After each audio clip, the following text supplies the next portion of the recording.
Hey everyone, and welcome to Developer Team. My name is Jonathan Cottrell, and in today's episode, I have some advice for students who are returning to school this semester. Fall is just around the corner for at least half of the world, and spring for the other half, and that means school is getting back in session. And if you've been listening to this podcast for very long at all, then you know that learning is a priority, and it should be a priority for everyone who is a developer, or really anyone looking to increase their earning abilities, to get better in their career, to level up in general. And that's what Spec is about. That's what Developer T is about. I want to help you get better at what you do. That's my goal here. Going to school was one of my favorite parts of my life. And not because I loved reading books. I actually really enjoyed learning. I really enjoyed particularly self-directed learning. And today's episode is mostly for people who are in later years of high school, but also those who are studying in programs post-high school, so in some form of college, whether you're in your undergrad degree, your graduate degrees, wherever you are in your education process. I want to talk to you today about how you can make the most of your education, how you can make the most of going to school. I'm going to give you a few pieces of advice as students that may totally change the way you look at your experience in school. The typical cultural message about school is relatively negative. We don't like final exams. We don't like having to go to class. We don't like having to work on projects with other students that we don't really enjoy being around. The general feeling towards school has become incredibly negative. And yet school, once you look back on it, can be some of the most opportunity-rich time in your entire life. And I don't want you to squander that time if you are indeed a student. Now, we've talked about whether or not it even makes sense to go to school. If there are developers or aspiring developers, you're getting out of high school, or maybe you're a senior in high school and you're trying to decide if and where you want to go to college, then go back and listen to some of those discussions. It was one of the very first couple of episodes of Developer T. I talk with a couple of designers that I work with day in and day out at Whiteboard about the value of education, the value of secondary education, college, those kinds of things. So that's not what today's discussion is about. Today is for those students who have decided that school would be valuable for them. So I'm going to give you 3 pieces of advice today, and we're going to jump straight into number 1. Your GPA isn't nearly as important as finishing school and making relationships. Your GPA isn't nearly as important as finishing school and making relationships. This is a bit of a controversial stance that we're taking here, that your GPA isn't nearly as important as some other things that are going on with school. As a student, I wanted my GPA to be as close to perfect as possible. I thought that was going to open up, tons of doors for me in the future. I thought that I was going to gain respect of future employers, gain respect of my peers. And the reality is, I have basically forgotten what my GPA was in school. And this isn't true for every company, but most companies don't care at all about your GPA. And your friends generally are not going to care about your GPA. Your coworkers are not going to care about your GPA. It turns out that the person who cares the most about your GPA is probably going to be you. Now, let me clarify. I do believe that you should try to do well in your classes. Try to do well in your classes. If you have a 2.0 GPA, then you are not doing well in your classes, and you're quite simply not learning as much as you could be. A lot of students end up not finishing school at all because the stress of the grades ends up being too much for them. In other words, they drop out because they can't continue working as hard as they are working to maintain a 3.8 or a 4.0 for that matter. For those of you who are on a different grading scale, a 4.0 is basically perfect. You don't need a perfect GPA. In my hiring process, for example, I've never once asked for a GPA, and I gloss over them when I look at resumes. This kind of information is really only tangential to the real questions that I have as an employer. So instead of focusing on getting a perfect score every single test, instead of locking yourself away in your room and slaving away until you know everything perfectly. Focus on making the most of your time in school in multiple areas. This means cultivating lasting relationships with your teachers, with your peers, other students, and potential future employers. If I could go back and talk to the younger version of me, I would have told myself to make connections with more people earlier and start side projects earlier. Here's the takeaway here. The economical value, the return on your investment in trying to pump that GPA up, unless you are actually getting some sort of scholarship from it, is generally not worth the investment.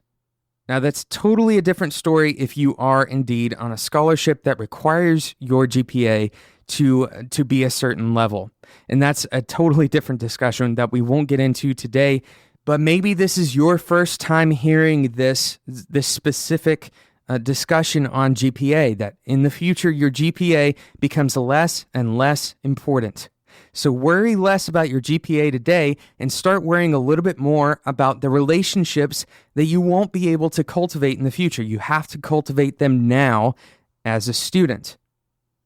So number one, your GPA isn't nearly as important as finishing school and making relationships. Number two, take advantage of the opportunity to learn.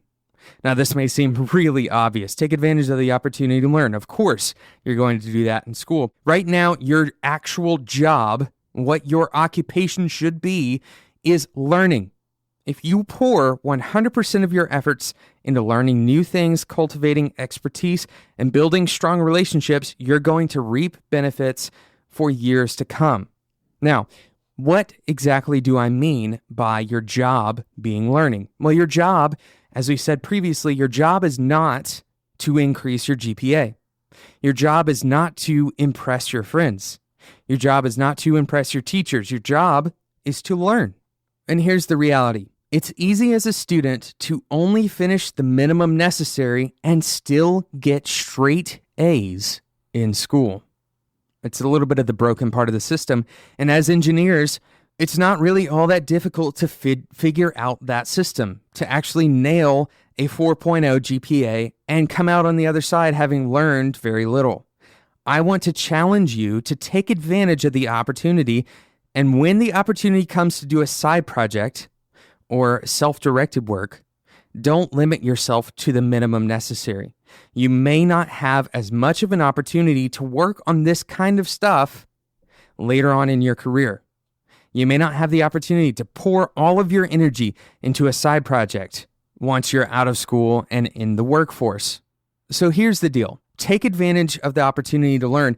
This is not just a cliche. What I want you to do is actually ask yourself, what was the last time you learned something new? What was the last time you actually got better at something? What was the last time that you walked out of a class or you walked away from a project being a better person and being a smarter person?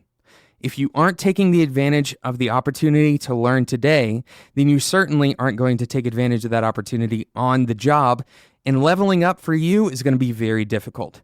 So tip number 2 that you already know internally, take advantage of your incredible opportunity to learn as a student. And number 3, start looking for new internship opportunities now, immediately, today. Start looking for new internship opportunities today. An internship is perhaps the most underappreciated opportunity to learn and get your foot in the door in any industry, but is especially important in development. Don't close yourself off to one language or one specific company. Go and look at every available opportunity. Be open to learning and expanding your options through these internships. Once again, focus on relationships more than you focus on numbers or the particulars of the job or the job description. If you know someone that works at a particular company that you want to learn from, it doesn't matter what you do at that company to start building a relationship with that person. Go and try to find an internship at that company.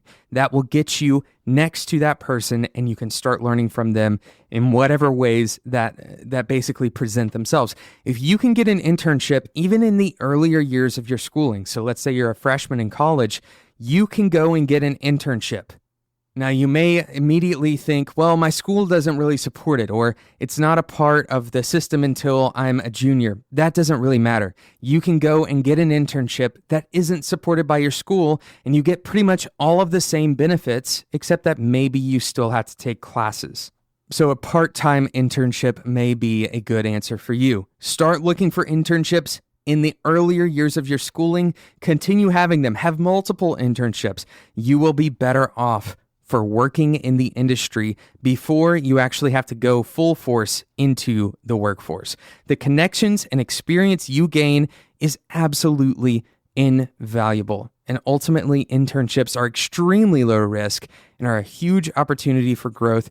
And tons of people end up entering the industry first from an internship and then secondarily from some relationship that they made while they were in their internship. If you can't tell, I'm a huge fan of internships. So if you are a manager at a company, I highly recommend that you start offering internships at your company regularly. As long as you have the resources to support this kind of thing, the learning culture at your company is going to be richer if you have interns. The learning culture is going to be richer if you have interns, because the point of an internship is the learning and teaching process. It's to build relationships and it's to learn. So start offering internships. If it's a possibility, you will see that spilling over into the other portions of your business as a positive thing. It's going to bring learning back to the forefront of your culture. So students, I hope that this semester, for those of you who are going to school, I hope this semester is the best one yet for you. Once again, the 3 tips that I have. Number 1, your GPA isn't nearly as important as finishing school and making relationships. So shift some of that energy towards those 2 things. Number 2, take advantage of the opportunity to learn. I don't mean try to make straight A's. I mean actually ask yourself, are you learning? And if you're not, fix that problem. Number 3, start looking for new internship opportunities immediately. And for those of you who can provide internships, you have the resources to provide internships, I highly recommend it. It brings the culture of learning to the forefront. Thank you so much for listening to today's episode of Developer Tea. If you don't want to miss out on future episodes, make sure you subscribe.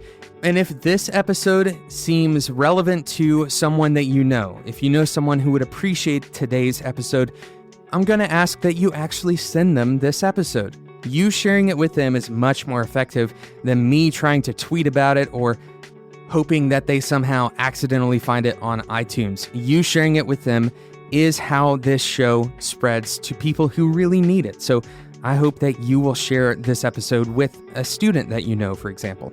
Thank you so much for listening, and until next time, enjoy your tea.